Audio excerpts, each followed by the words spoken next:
King Midas' Golden Touch. Many years ago, there lived a king named Midas. King Midas was very, very rich. It is said that he had more gold than any other king in the world. One room of his great castle was almost filled with yellow gold pieces.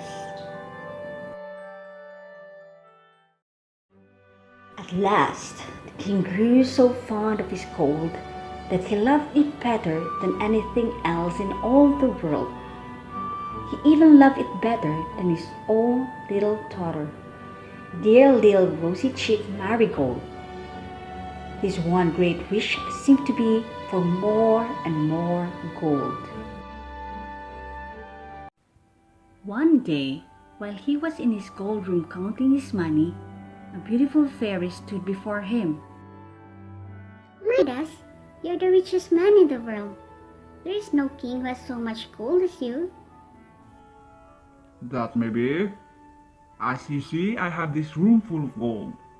But I should like much more, for gold is the best and the most wonderful thing in the world. Are you sure? I am very sure. If I should grant you one wish, would you ask for more gold? If I could have but one wish, I would ask that everything I should touch should turn to gold. Your wish shall be granted. At sunrise tomorrow morning, your slightest touch will turn everything into gold. But I warn you that your gift will not make you happy. I will take the risk.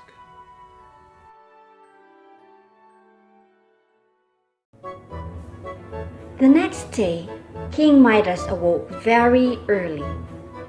He was eager to see if the fairy's promise had come true.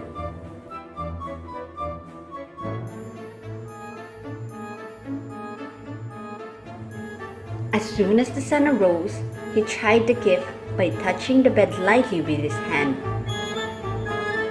The bed turned to gold.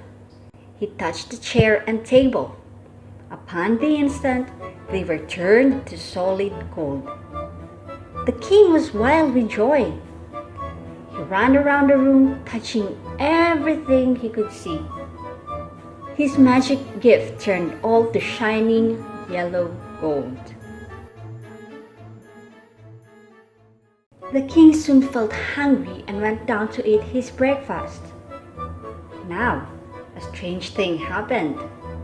When he raised a glass of clear, cold water to drink, it became solid gold. Not a drop of water could pass his lips. The bread turned to gold under his fingertips. The meat was hard and yellow and shiny.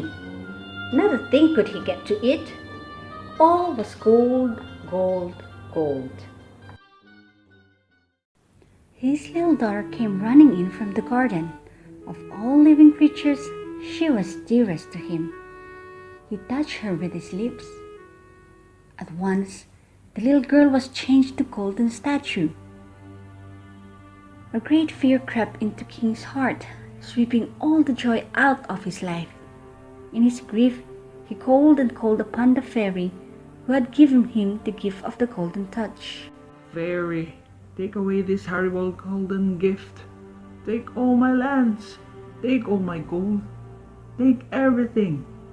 Only give me back my little daughter.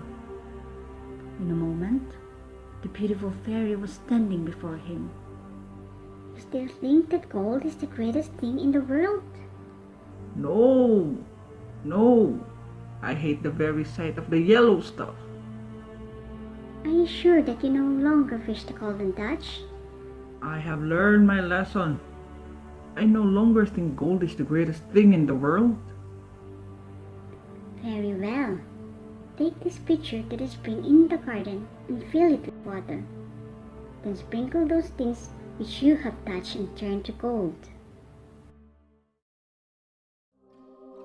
The king took the pitcher and rushed to the spring. Running back, he first sprinkled the head of his dear little girl. Instantly, she became his own darling marigold again and gave her a kiss. The king sprinkled the golden food, and to his great joy, it turned back to real bread and real butter. Then he and his little daughter sat down to breakfast. How good the cold water tasted!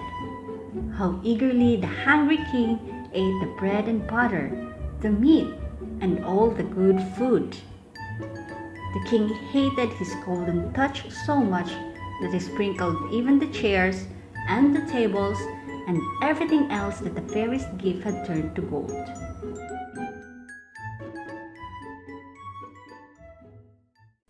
The moral in this story is that you should not be greedy and appreciate what you already have, no matter how large or small. You should be grateful for your family as well, and not just materialistic items and things you need to survive. Midas was very greedy, and though he was already wealthy, he desired even more gold and forgot about what's really important in the process.